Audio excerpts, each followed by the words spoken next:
参政党の神谷代表の高齢の女性や子供を産めない発言に反応されてましたが、ひろきさんが以前言われていた晴海開く活用、海外の国民に対する住宅に関する法律だったり、イスラム教が少子化対策に関しては正解なんですかね。別に何が正解という話じゃなくて、高齢出産をしないと日本は持たないですよ。日本の初産の年齢の平均年齢が31歳なんですよ。で、高齢出産っていうのは35歳からで、基本的にはもう31歳以上の人が半分以上の人は31歳以上産むよっていうので、35歳以上の高齢出産の人っていうのが3割いるんですよ。なので、去年の68万人の子供のうち、20万人ぐらいは高齢出産なんですよ。なので、高齢出産をした20万人が産まなかったとしたら、もう48万人しか子供いませんみたいになっちゃうんですよ。もう50万切るわけですよ。ちょっと前まで日本人の子供100万人、僕らの世代はね、100万人いたんですけど、高齢出産なくすともう50万切るんですよ。で、50万切って20年後にその50万人の人たちが子供を作るわけじゃないですか。そしたらもう多分10万人とかになっちゃうんじゃないの？僕らの世代は100万人いても、子供50万人しか産んでないということは、半分がその子供になると考えると、子供50万人世代の時に生まれる子供の数は多分25万人になるんですよ。で、25万人の子供世代の人たちが大人になって子供を産むと多分12万5千人になるみたいな感じで、20年ごとに半分ずつ減っていくみたいになると、まあそれは日本持たないよねって話になるので、なので高齢出産はもちろんそのダウン症のリスクとかがあって、若い人が産んだ方がいいよねということは僕もそう思います。ただ高齢出産をしないと日本は持ちません。っていうか、もうすでにそういう状況です。なので、高齢出産もバンバンしてください。若い人もバンバン産んでください。高齢でも若い人でも産める人はバンバン産んでください。で、そこのコストは国が持ちますから、なので、妊娠の出産とかの費用も国が出すし、無痛分娩したい人も国が出すし、で、出生前診断しても国が出すしっていうので、もうとりあえず子供にかかる費用は何でも国が持つっていう形で、ひたすら子供を増やすっていうので、出生率をちょっとでも上げないといけないんですけど、出生率下がり続けてるんですよ。下げ止まりで止まってるんだったらいいんですけど、ずっと下がり続けてるんですよ。なので、もうやれること何でもして、下げ止まり、どっかで止めないといけないんですよ。で、そこの止めるというのを未だになってない状態で、高齢出産が良くないよねっていうのは僕は違うよねって話です。高齢の女性は子供を産めないは人間は生き物であり、閉経後の高齢女性は子供を作れないよね。だから低齢期の女性のいろんな負担を政治面から軽減してみましょうって話はどうして国に注意しているのか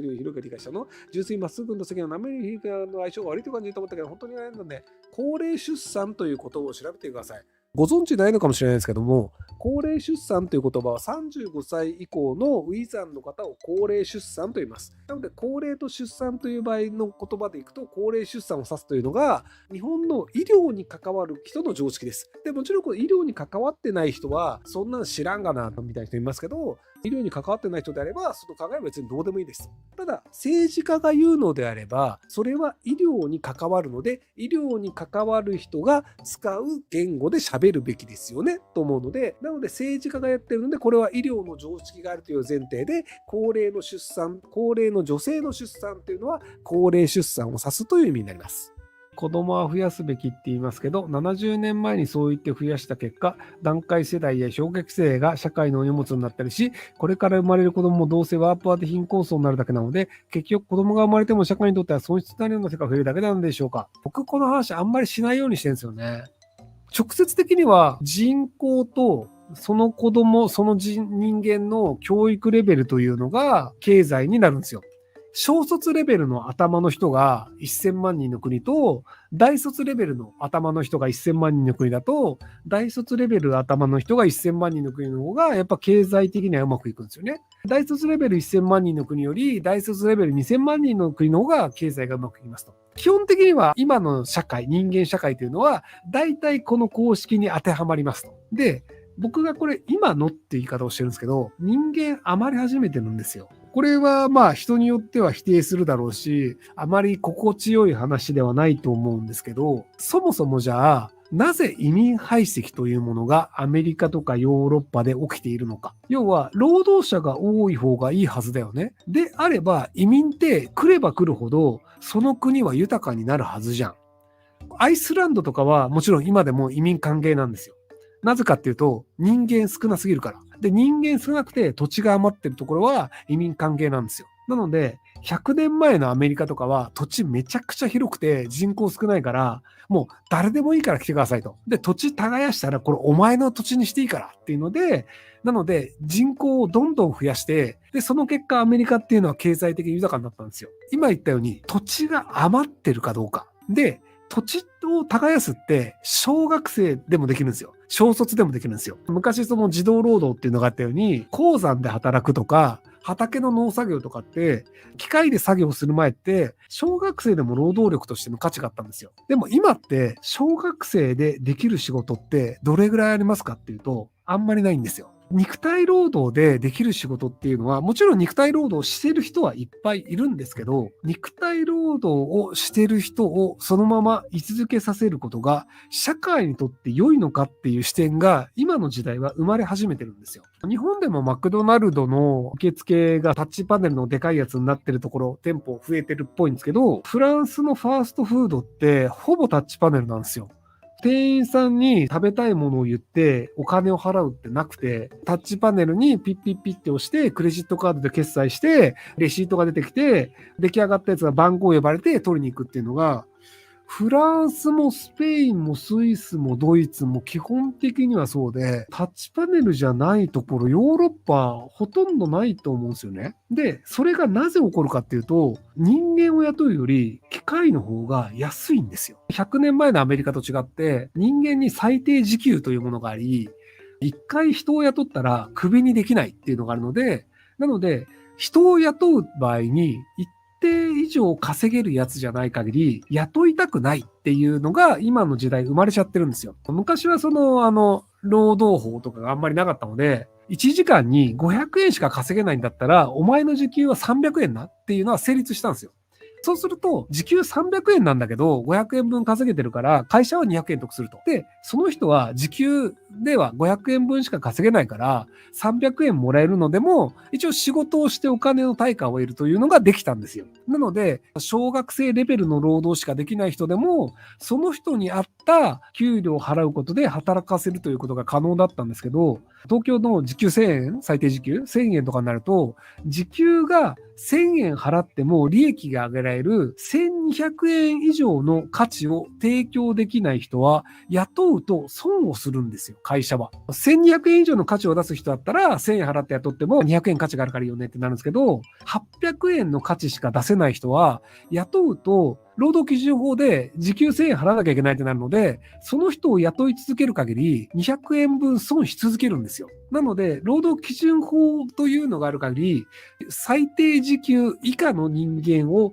雇うと損をするというのが今の先進国の仕組みなんですよ。なので、そうすると、小卒とか中卒とか小学生、中学生というのを雇うということはマイナスである。なので、なぜアメリカの人たちが今移民に来てほしくないと言い始めたかっていうと、最低時給を守らなければいけないとすると、メキシコから来る労働者としての肉体労働はできるけど、英語をまともに喋れませんという人を雇いたくないんですよ。じゃあ、雇いませんでした。メキシコ人がアメリカの中にいます。でもその人たちは暮らしていかなきゃいけないので、そうすると違法に安い労働をするか、反をするか、公共の福祉に頼るかのどれかなんですよ。生活保護的な公共の福祉に頼るってなると、そのお金誰が出してんの？働いてる俺たちが払った税金で、なんでメキシコ人食わせなきゃいけないのってなっちゃうんですよ。次に、反するっていう稼ぎ方をすると、メキシコ人がいるせいで治安めちゃくちゃ悪くなってるじゃん。こいつらいらないよねってなっちゃうんですよ。もう一個なんだっけ？もう一個忘れちゃった。っていうのがあるので、外国人移民というのを入れることが、この国にとってメリットがないよねっていうのが、アメリカとかヨーロッパで始まってしまったんですよ。で、それは人間というのは人権があり、最低時給とか労働基準を守るべきだよねっていう、人を幸せに生かせようとするというのをやると、要は人間というものは働く以上時給1000円はもらうべきだよね。それは人間の尊厳だよね。これ多分ね、否定する人はいないと思うんですよ。でも、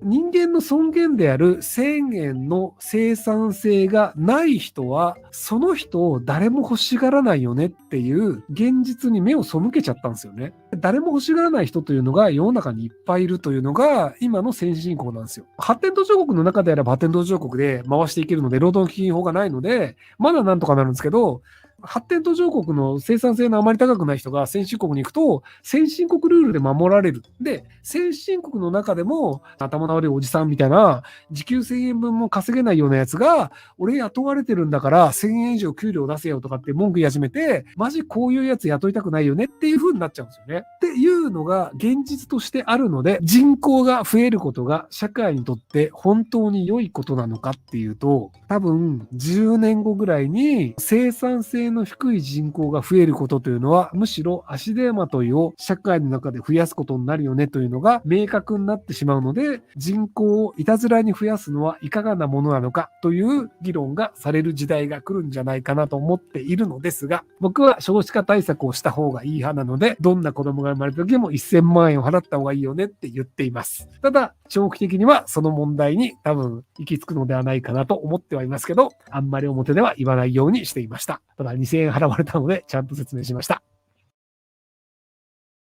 ご視聴ありがとうございます。今回の動画はこちらからの記入になります。ひろゆき LINE スタンプ好評発売中です。概要欄に購入リンクがあるので、